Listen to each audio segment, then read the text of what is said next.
RIP to the great Jim Otto. If you haven't already, make sure you guys spam those double zeros. I can remember a lot of these awesome Raider fans that watch this show always hyping up double zero. Was a Raider from 1960 until 1974. One of the greatest Raiders of all time. I'm rocking the Jim Otto jersey right now because Raider Ron, Mount Raider Moore, the guy we always talk about. Hell, I got his name tatted on my leg for the love of God. Wanted Jeremy Chuggs and I to get a Jim Otto jersey instead of a Raider Ron jersey. And I think it just kind of exemplifies how important this guy is to the Raiders. And there's probably a lot of people out there watching the show right now that are Raider fans because of Jim Otto. So if you haven't already, spam double zero for Jim. If you know anybody in that family, reach out to them. If you know any Raider fans that are impacted by this, because I was actually talking to a lot of Raider fans over the weekend, very impacted by the loss of the great Jim Otto. RIP, died at the age of 86, will always be in our hearts here amongst the nation. Jim, you'll be greatly missed.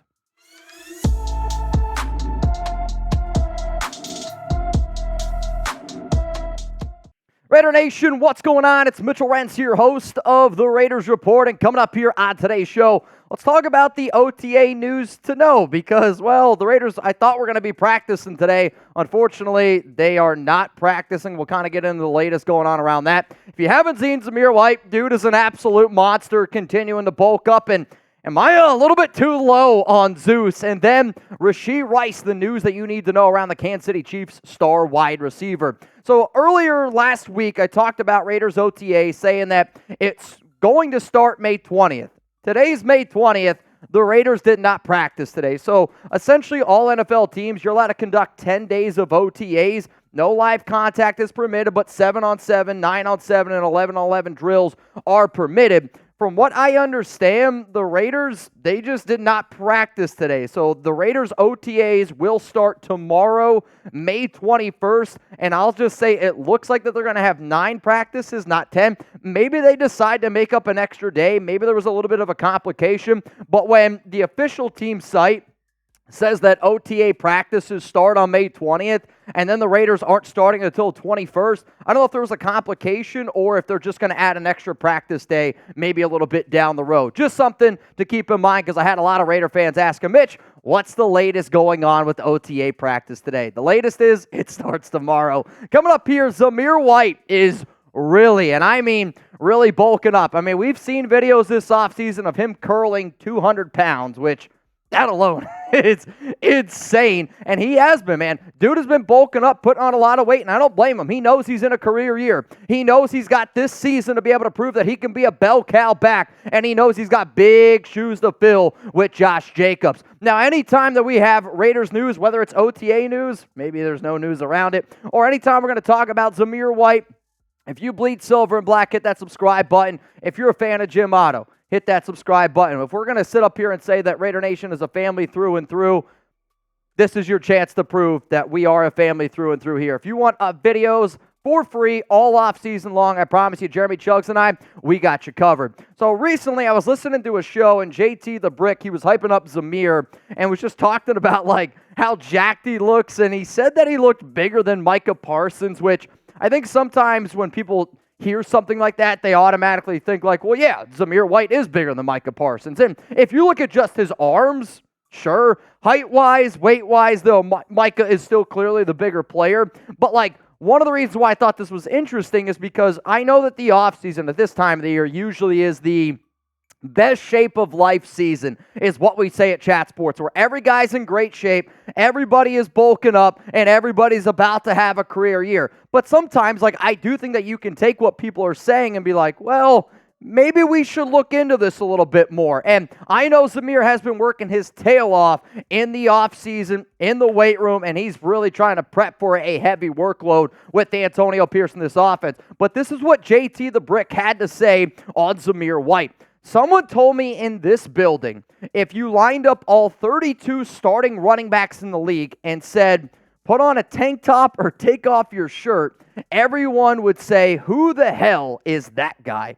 Who is the guy that looks bigger than Micah Parsons? Who is that guy? We've got him, and he played pretty good in the last 4 games of the 2023 season. And Zeus absolutely played great in those final 4 games. Now, when you look at this 2023 season, 104 carries, 451 yards, but like 90% of those yards came in the final 4 weeks when Josh Jacobs goes down. AP and company says, all right, Zamir, now's going to be your time to shine, and he did a hell of a job carrying that workload. But again, though, Zamir White's like 6 foot, 215 pounds. Let's say he bulked up. Even if he's at 225, he's not 6'3", 245 pounds. So, like, I do want to throw this out there because I saw that quote, and I had a few Raider fans ask me, like, does that mean that Zamir White is over 245 pounds? There is no way in hell Zeus is over 245. There's no way he put on 35 pounds of muscle. There's no way you put on 35 pounds of bad weight. All I'm saying is he is in good shape. He is bulking up, and Zamir White does look like an absolute freaking monster, and I can't wait to see him blow up some people on the football field this season. So we all know that Zamir is a big dude, and he has the opportunity to have a really good season this year because they're going to run the football, they're going to rely on their defense, and you're going to try to take pressure off of Gardner Minshew and Aidan O'Connell, especially in the red zone. How many rushing touchdowns will Zamir White have this upcoming season? If you bleed silver and black, let me know down below. It's going to be the pinned comment on today's show. After this YouTube ad break, it's going to be my answer.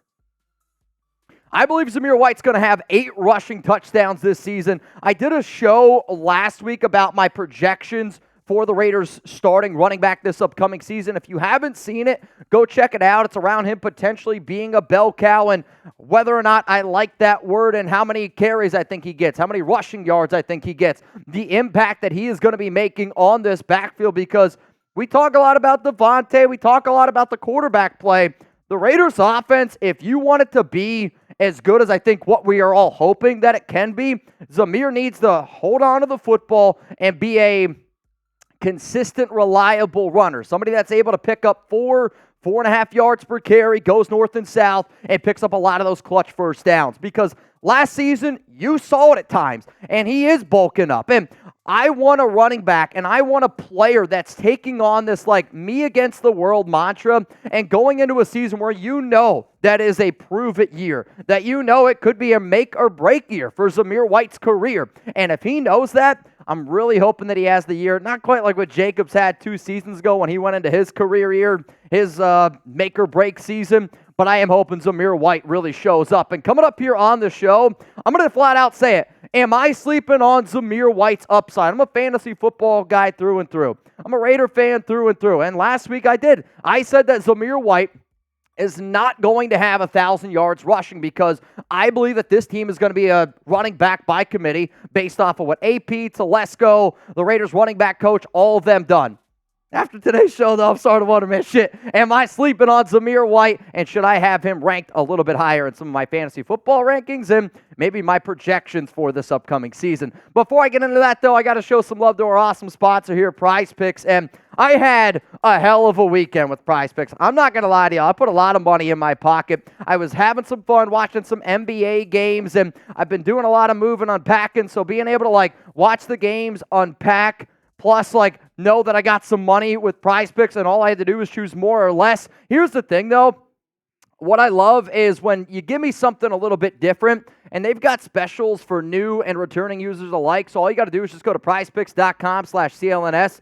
PrizePicks is really simple to play. I can make my picks and submit my entry in less than 60 seconds. Quick withdrawals, easy gameplay, and an enormous selection of players and stat types are what make PrizePicks the #1 daily fantasy sports app. PrizePicks also has a fun game for the NBA playoffs, which you can play the stars. Look for select players on the board with star icons. Win a lineup that includes 1 or more star players and get a 10% boost on your winnings if the lineup is perfect. So my lineup that I have here for Celtics and Pacers is this one. I'm going to go 10 rebounds for Jason Tatum. I took the more there. I think it's 3 straight games that he's had double-digit rebounds.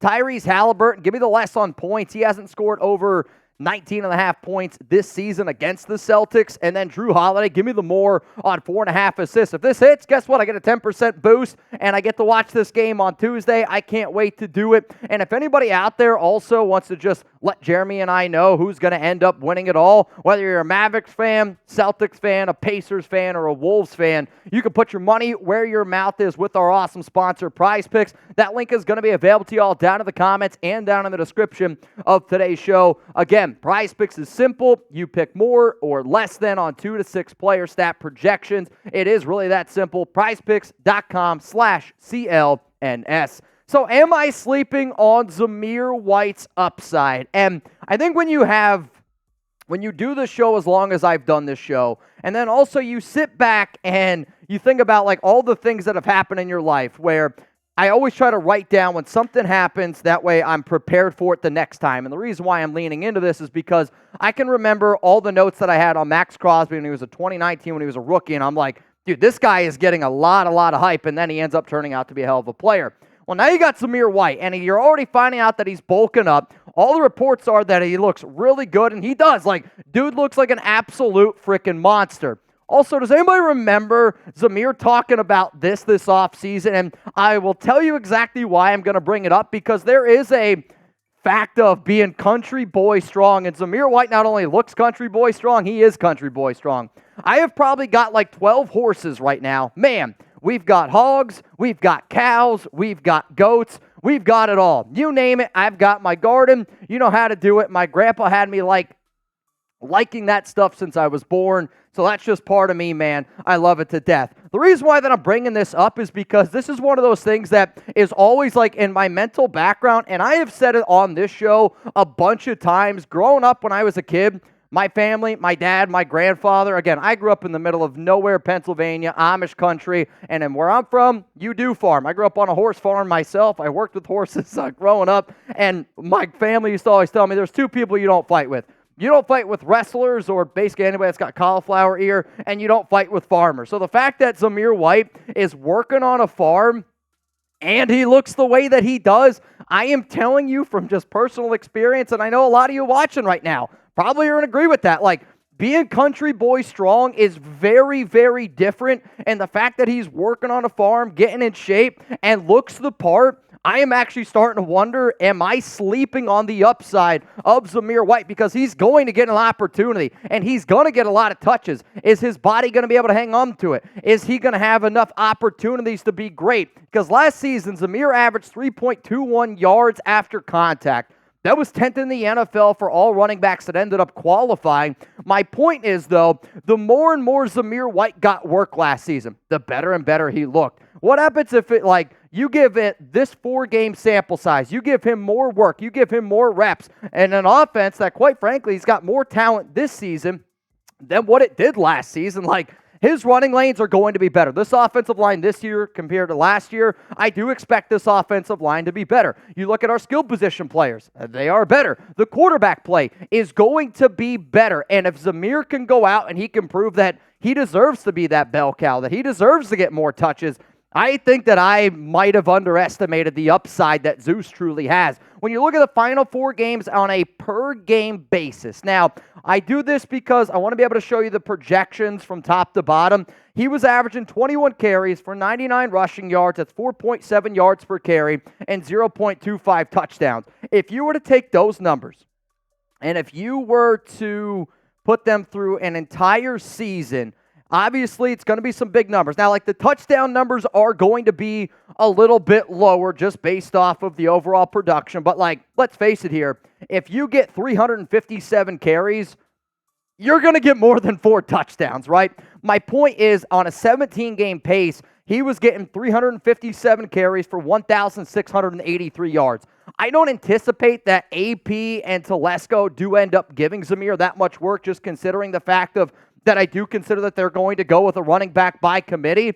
But I'll tell you this right now, after seeing some of this, and I'm literally convincing myself live here on the show as I'm talking about it, if you think Zamir White has over 1,000 rushing yards this season, I want you to hit that like button right now. If you believe in Zeus, if you believe in number 3, if you believe in this country boy strong, smash that like button. I do expect the Raiders to go with a running back by committee, but Zeus may prove me wrong again. And what do I mean by that? I said last season that Zeus is not good enough to be an every down back. I said last season that Zeus isn't a good running back. What did he do? The more and more reps he got, the better and better he got. And I hope every time he touched the football, he thought in the back of his mind, F that Chucky head guy, F that Just Win Baby guy from YouTube. I hope he proves me wrong again. Zeus, I'm rooting for you. Keep on bulking up here, and I can't wait to see what you do this upcoming season. Also, before we get into the final story coming up here on the show around Rashee Rice, I do want to say again, remember that you're subscribed. We got a Week 3 Madden sim tomorrow.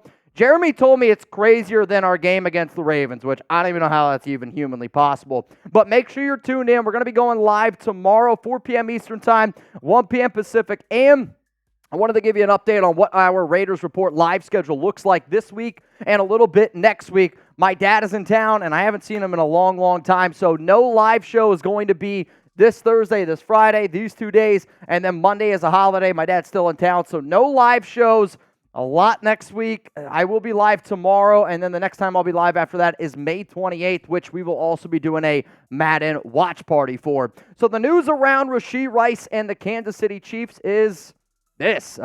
With the Chiefs kicking off their organized team activities today, wide receiver Rashee Rice will be attending and participating in all activities, according to Adam Schefter. The reason why I put this in here is because I want to keep your friends close, but you got to keep your enemies closer. And I'm going to do my best to update you guys on all the things going on around Rashee Rice, because I know he's practicing, and some people might take this as, Mitch, he's practicing, that means he's going to play. I do not think there is any chance in hell Rashee Rice plays Week 1 of the season. I also don't think that there's any chance in hell that Rice is going to be on the football field the first 8 weeks of the season. Like, I think at minimum he's getting suspended 8 games for the 2 knuckleheaded things that he did this offseason. If it was up to me, I'd probably suspend him for the whole year. If you made it this far in the video, again, Jim Otto, R.I.P., man. Sending my love to the family, the Otto family.